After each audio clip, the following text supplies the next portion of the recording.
Bonjour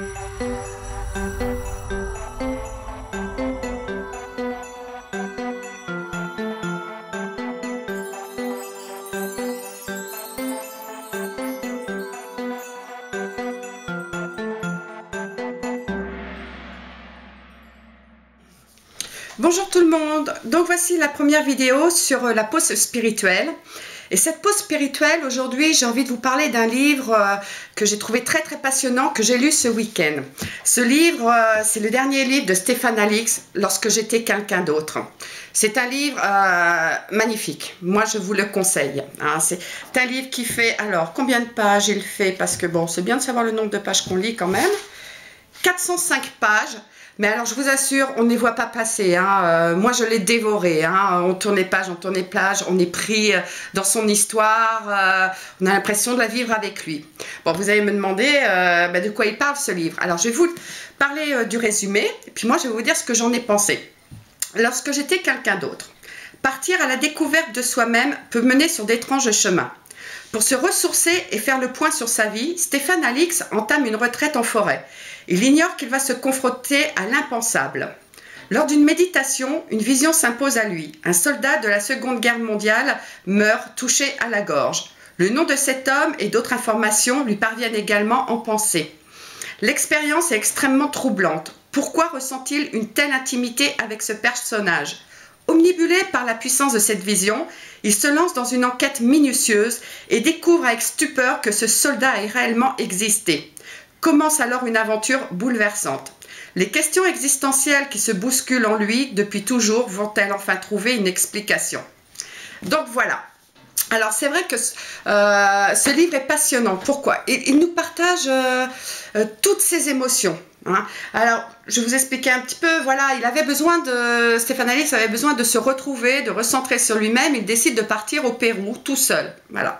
Et lors d'une méditation, il a justement cette vision de ce soldat allemand. Alors, c'est, on va dire, un rêve éveillé. Puis alors, il le voit bien, il lui montre des images, et il voit les images de guerre, et il a son nom, son prénom et son grade.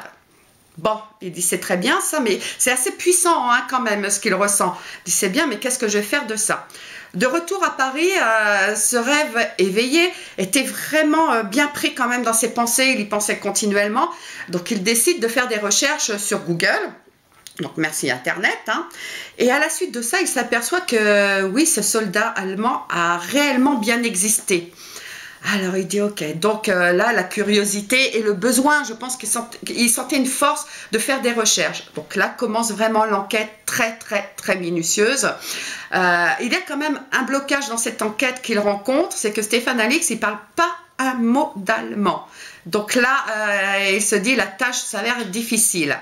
Donc il a contacté des personnes qui parlaient l'allemand pour faire la traduction des traducteurs et il décide voilà, d'aller sur place en Allemagne. Il fallait qu'il y aille. De là, il rencontre des gens mais magnifiques.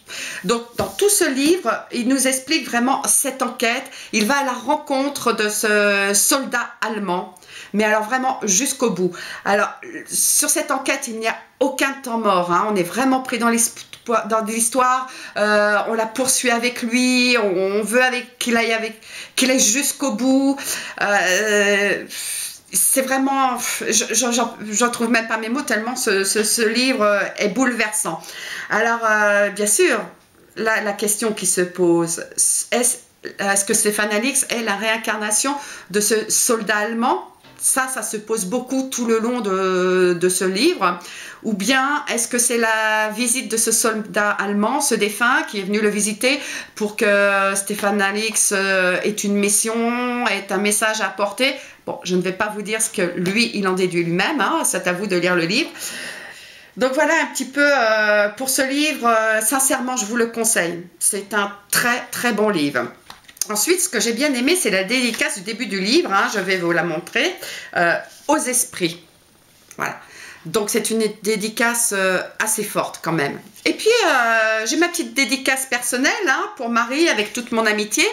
Parce que, comme vous avez pu le voir, j'ai eu le bonheur, le plaisir de le rencontrer au Salon du Livre à Brive.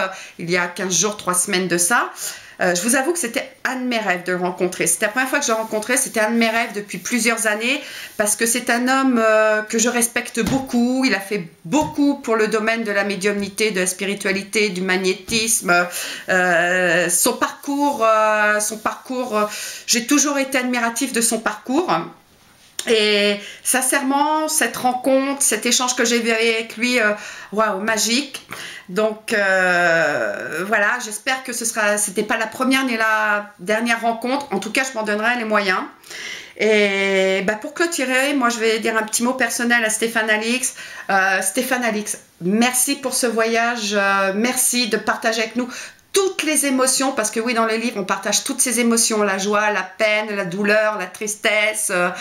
Donc, merci à toi de nous avoir partagé ton expérience qui, sincèrement, est très passionnante.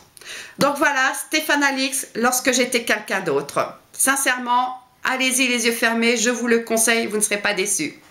Voilà, mes amis, allez, je vous fais des bisous et bonne lecture. Ciao!